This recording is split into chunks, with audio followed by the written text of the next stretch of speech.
GHQ protest کے حوالے سے انہوں نے بات کی کہ مجھے کہا گیا کہ آپ کو GHQ کے سامنے پرامن احتجاج کی کال نہیں دینی چاہیے تھی، آپ نے یہ غلط کیا۔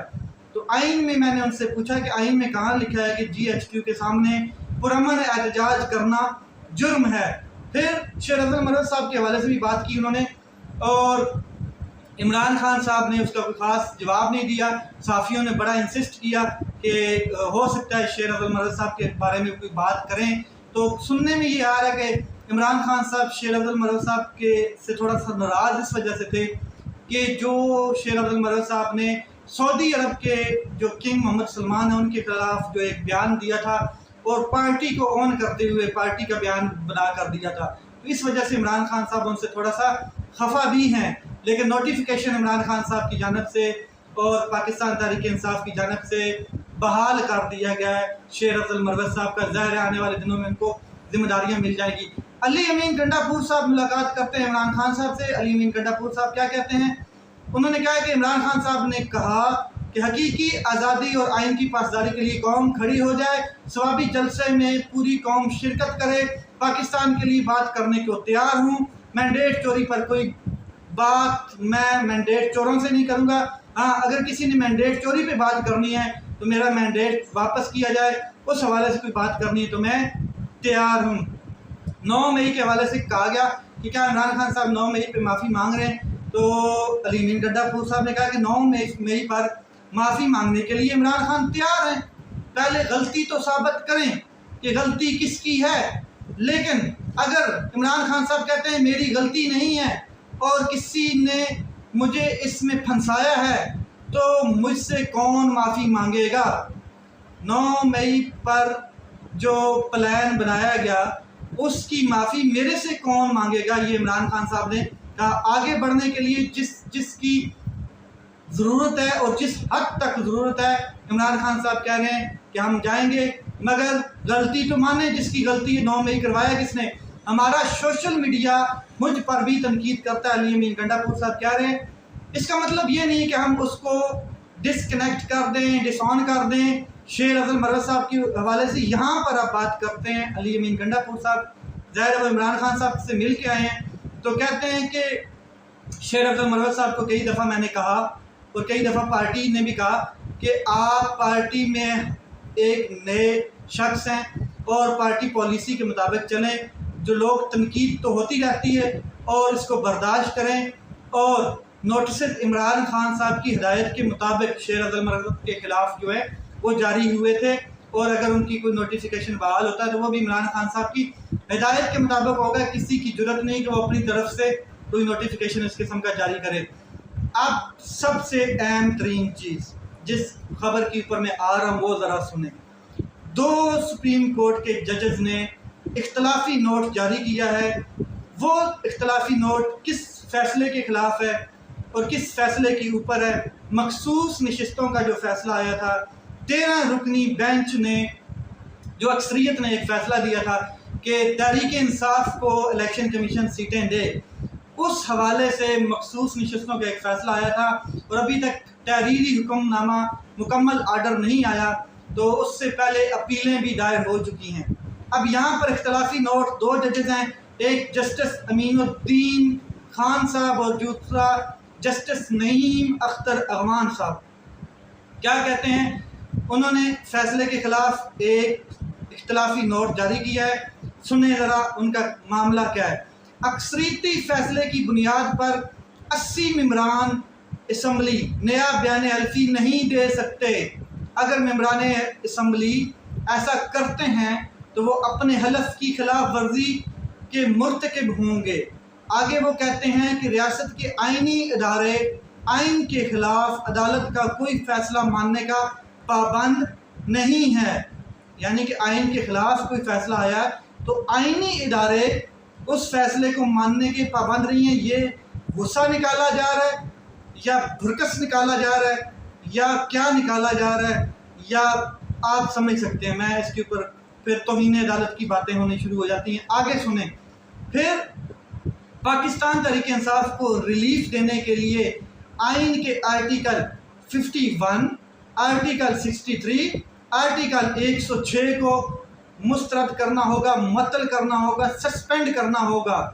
جسٹس امین الدین خان اور جسٹس نعیم اختر اغوان صاحب مخصوص نشستوں کے کیس میں یہ اختلافی نوٹ جاری کرتے ہیں۔ آگے وہ کہتے ہیں کہ یہ چیزیں اگر اس طرح چل رہی ہیں تو پھر یہ ہے کہ جو ابھی تک تحریری حکم نامہ جاری نہیں ہوا، جو 15 دن کے اندر اندر ہو جانا چاہیے، تو جو اپیلوں کی درخواستیں آئی ہوئی ہیں وہ غیر مؤثر ہو جائیں گی اگر تحریری فیصلہ نہیں آتا۔ یعنی کہ جلد بازی ہے، یعنی کہ جلدی ہے کہ جلدی اپیلیں لگیں، جلدی ہم قاضی فائز عیسیٰ صاحب کے ساتھ بیٹھ کے معاملات سلجھائیں اور ان کے حق میں فیصلہ دیں۔ مگر اب ایسا نہیں ہو سکتا۔ اب میں آپ کو اصل بات بتا دوں کہ آسمان سے تارے توڑ لائیں، زمین سے تیل نکال لیں، پہاڑ کو ایک ہاتھ میں اٹھا لیں اور دوسرے ہاتھ کو اندر سمندر کو سمیٹ لیں، جو فیصلہ آئین کی ساری کتابیں کھول کے دیکھ لیں، جو فیصلہ 13 رکنی بینچ سپریم کورٹ کا دے چکا ہے ججز کا، وہ مانا جائے گا اور ماننا پڑے گا۔ اختلافی نوٹ کی کوئی حیثیت نہیں ہوتی۔ اختلافی نوٹ یہ ہوتا ہے کہ اگر ہم نے ایک فیصلے کے ساتھ اختلاف کیا ہے تو اس کی ہم وجہ بیان کر رہے ہیں، اس کا فیصلے سے کوئی تعلق نہیں ہے۔ فیصلہ آ چکا ہے اور وہ فیصلہ 13 رکنی ججز کا فیصلہ ہے، اور جس میں 11 نے بالکل ننگا فیصلہ دیا ہے کہ پاکستان تحریک انصاف کی یہ سیٹیں بنتی ہیں۔ اب اس اختلافی نوٹ کی حیثیت کیا رہ جاتی ہے؟ اختلافی نوٹ میں سپریم کورٹ کے 2 فاضل جج جو ہیں، جج صاحبان، محترم شخصیات، وہ کوئی ریاستی ادارہ ایسے عدالتی حکم کا پابند نہیں جو آئین سے مطابقت نہ رکھتا ہو، ایسی بات کر رہے ہیں تو اس کا مطلب یہ ہے کہ وہ اپنا کوئی غصہ نکال رہے ہیں اور کچھ نہیں ہے۔ یہ چیزیں چل رہی ہیں۔ عمران خان صاحب 2 ٹوک کہہ چکے ہیں کہ اگر مذاکرات ہونے ہیں تو اس سے ہونے جو طاقتور، جو طاقت رکھتا ہے، جو گارنٹی دے گا۔ اگر حکومت سے بات کرنی ہے تو حکومت نے بھی جا کے انہی سے بات کرنی ہے جن کے بل بوتے پہ حکومت کھڑی ہے۔ تو لیٹس سی یہ معاملات کس طرف جاتے ہیں۔ اپنا خیال رکھیں، اپنے بھائی کے اس چینل کا خیال رکھیں۔ پاکستان زندہ باد۔